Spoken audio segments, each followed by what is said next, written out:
Bonjour Laure Palaise. Bonjour Vincent. Je regarde les chiffres en ce moment, les bourses souffrent encore c'est une journée noire en Asie, moins 9,7% à Taïwan, on le voit ici à Tokyo, moins 8% à la fermeture, moins 13,22% à Hong Kong, c'est la pire séance en 16 ans, recul aussi à Shanghai, en Chine. Pourquoi les bourses asiatiques ont autant paniqué ? Alors d'abord, globalement, c'est quand même le contraste entre la déroute des marchés et l'optimisme de Donald Trump qui est observable.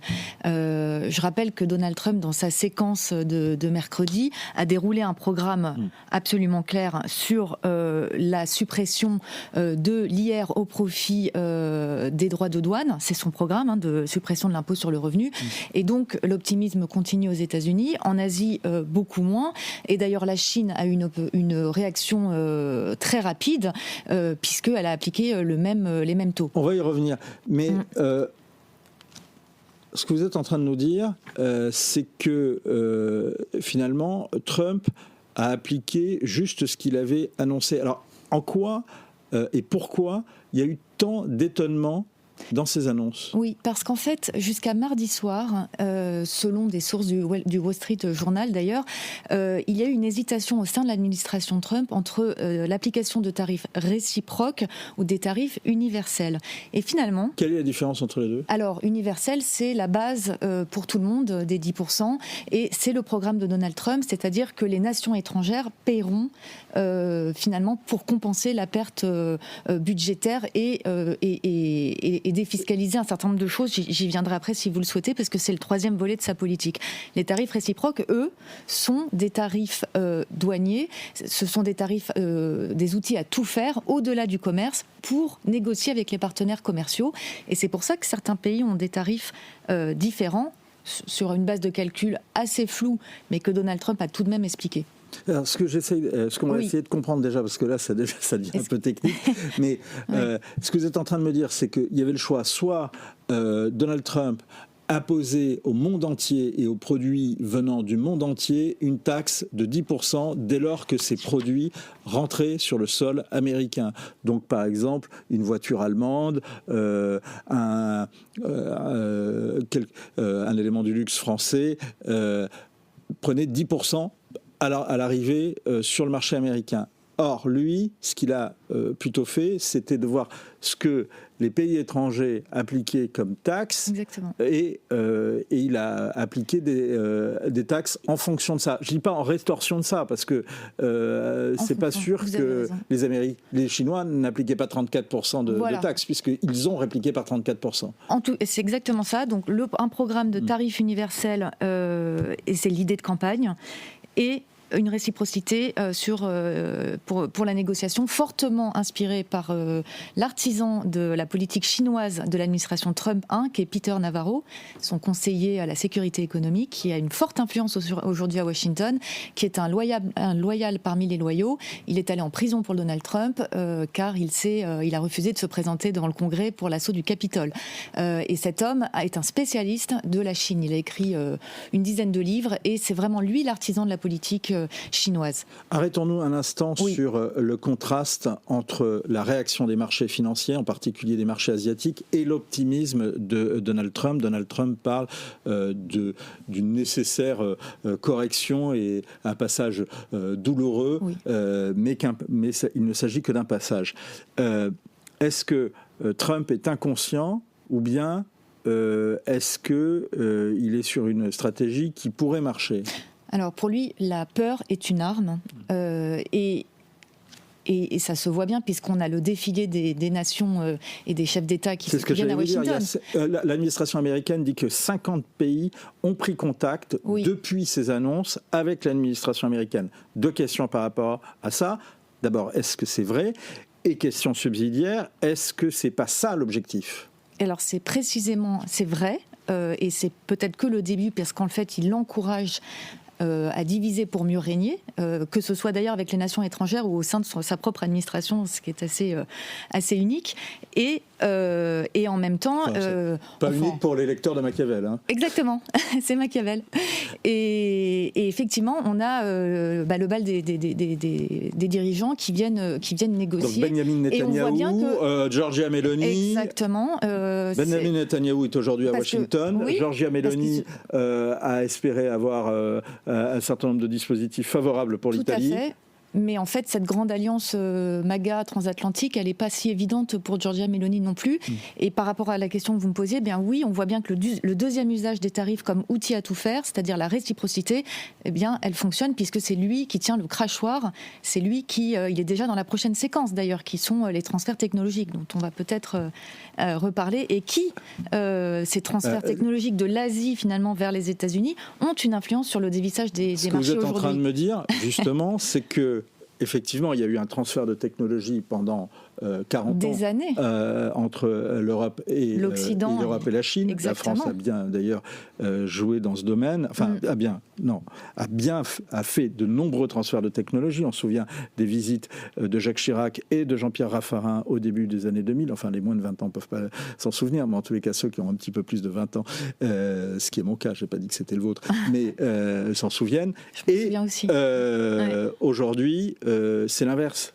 On vit un moment Donald Trump, c'est ça que vous êtes en train de me dire ? Moi, je vois qu'effectivement, on est en train d'observer pour la première fois un retour des technologies. Je pense à TSMC, le grand champion national des semi-conducteurs taïwanais, dont Apple est client à 90%, donc il y a une forte dépendance à cet acteur asiatique taïwanais. Et bien aujourd'hui, il y a une annonce qui a été faite la semaine dernière d'un investissement de 200 milliards de dollars, donc c'est 100 plus 100 en fait en 2 tranches, avec une partie de la technologie. Je dis pas toute la technologie, mais on vit quand même un moment, un changement de paradigme sur ces transferts de technologie qui peuvent expliquer une inquiétude effectivement des marchés financiers asiatiques aussi. Précisément, est-ce que vous dites la grande inquiétude, en particulier à Taïwan. Taïwan, moins 9,7% à la fermeture de la bourse, oui. Sur place. C'est ce transfert de technologie qui a paniqué les investisseurs ? Pas uniquement, parce que effectivement, les droits de douane sont aussi un facteur d'inquiétude pour tous les investisseurs et les consommateurs, à juste titre. Donc il y a probablement un mélange des deux. Mais vraiment le deuxième temps de l'intervention de Donald Trump, ça a été d'insister sur ces transferts techno et sur les investissements étrangers au-delà des Taïwanais, puisqu'il a parlé de Johnson & Johnson, il a parlé de Stellantis, il a parlé d'un certain nombre de groupes étrangers, qui réinvestissent aux États-Unis, parce que c'est bien l'agenda de Donald Trump, tout comme c'était l'agenda de Joe Biden. Il ne faut pas oublier que c'est dans la continuité de l'administration Biden, tout ça. Et l'affrontement avec la Chine, il est également dans la continuité du mandat de Barack Obama, a démarré en 2008. Niveau asiatique, exactement. Comment analysez-vous la réplique de la Chine ? La Chine, donc, a, elle, répliqué en mettant 34% de droits de douane sur les produits américains. C'est la réplique exacte, puisque c'est 34% ce qu'a mis Donald Trump aux produits chinois. Et dans un premier temps, Donald Trump a dit que les Chinois avaient paniqué en prenant cette mesure. Aujourd'hui, Pékin affirme que les contre-mesures visent à ramener les États-Unis sur la bonne voie, je cite, et promet de protéger les droits des entreprises américaines en Chine. La Chine s'engage d'ailleurs à demeurer une terre, je cite, sûre et pleine de promesses pour les investissements étrangers. Question, est-ce que la Chine pourrait être vainqueur d'ailleurs de ce bras de fer commercial en attirant des investisseurs qui, en tous les cas, des partenaires commerciaux qui commerçaient avec les États-Unis, qui, au regard de ce qui se pratique, pourraient être attirés plutôt par le marché chinois. Alors, il y a beaucoup de questions et c'est très intéressant. Cette relation, elle est particulièrement déterminante et elle façonnera le 21e siècle. Moi, j'en suis convaincue. C'est d'ailleurs une relation que j'observe, moi, depuis plusieurs années. J'ai vécu en Chine très longtemps et aux États-Unis également. On précise, vous êtes en poste en Floride et à Shanghai, donc vous les connaissez des deux côtés. Oui, à l'Institut Pasteur de Shanghai d'ailleurs. Donc, voilà. Alors, sur ce qui est, d'abord, pour répondre peut-être sur la partie chinoise, la Chine Est-ce que la Chine a paniqué? La Chine teste les États-Unis. Non, moi je pense que la Chine teste les États-Unis. Et ce qui est intéressant, c'est de constater qu'il n'y a toujours pas sur le site de la Maison-Blanche depuis 2022 de doctrine sur la Chine, claire et nette. C'est-à-dire que je pense que Donald Trump cherche un deal avec la Chine. Vous savez, c'est l'homme du deal. Hein. C'est d'ailleurs le titre de son livre de 1987.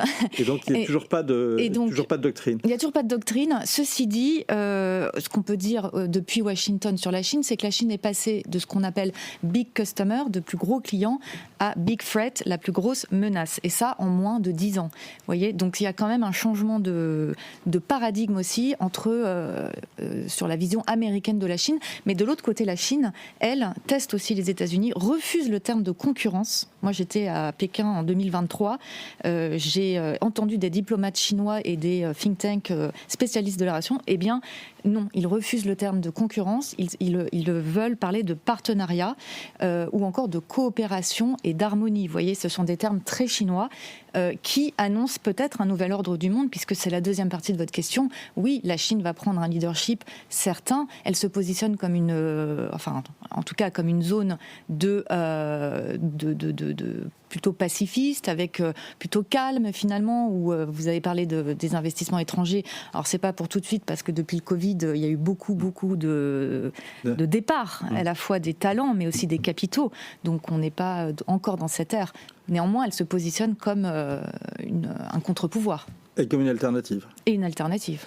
Alors, il y a, puisque vous parliez d'accord et de grands accords avec la Chine, il y a un litige entre Washington et Pékin. Il porte autour du réseau social TikTok. Il était question que les Américains rachètent une partie de TikTok. Ça ne s'est pas fait. Voilà ce qu'en a dit d'ailleurs Donald Trump. The report is that we had a deal pretty much with TikTok. Not a deal, but pretty close. And then China changed the deal because of tariffs. If I gave a little cut in tariffs, they'd approve that deal in 15 minutes. Which shows you the power of tariffs, right, President? Alors là, je ne comprends pas trop Donald Trump pourquoi il dit que c'est le pouvoir des droits de douane. Oui.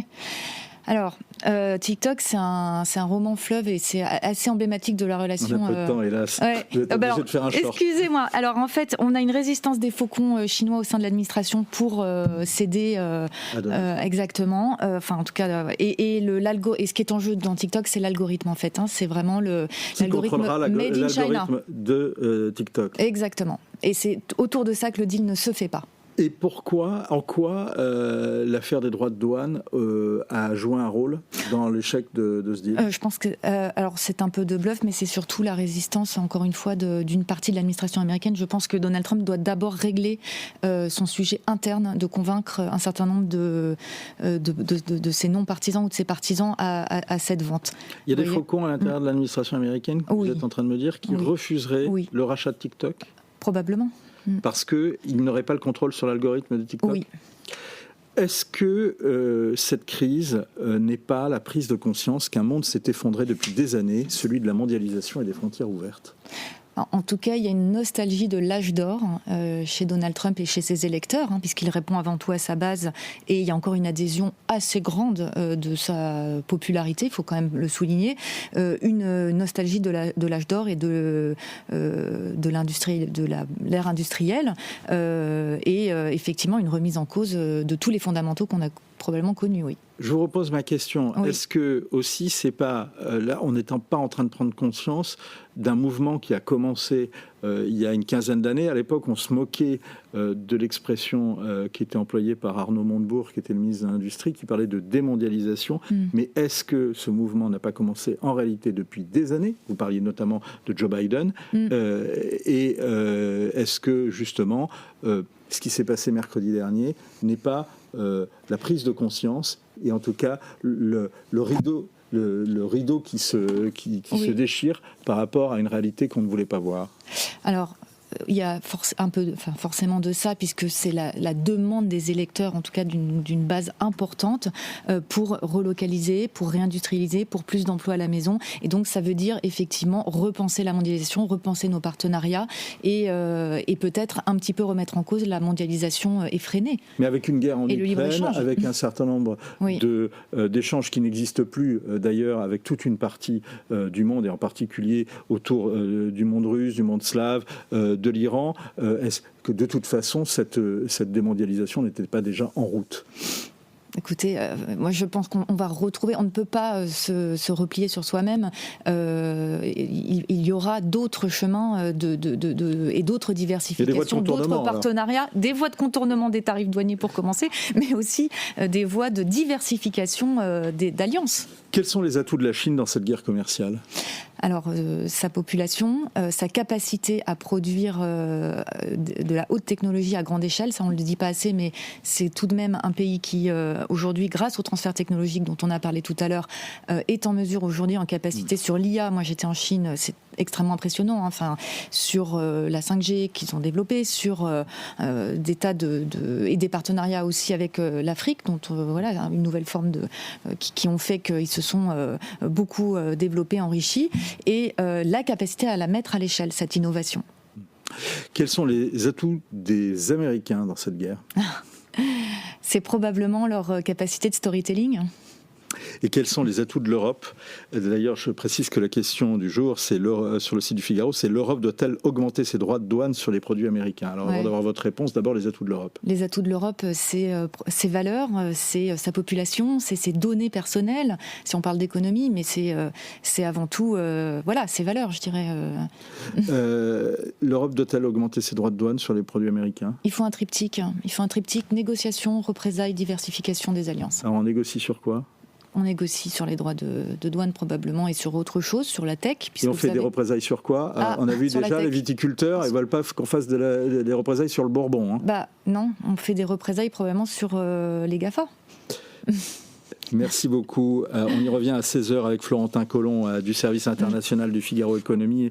Et l'entretien sera d'ailleurs retrouvé sur le site du Figaro. Merci beaucoup, Laure Pallès. Je précise que vous avez également écrit un livre sur la pensée de Ron DeSantis, qui a été le grand rival malheureux de Donald Trump. Mais qui a lancé le logiciel républicain, si je peux me permettre. Et bien justement. Et donc, ce logiciel américain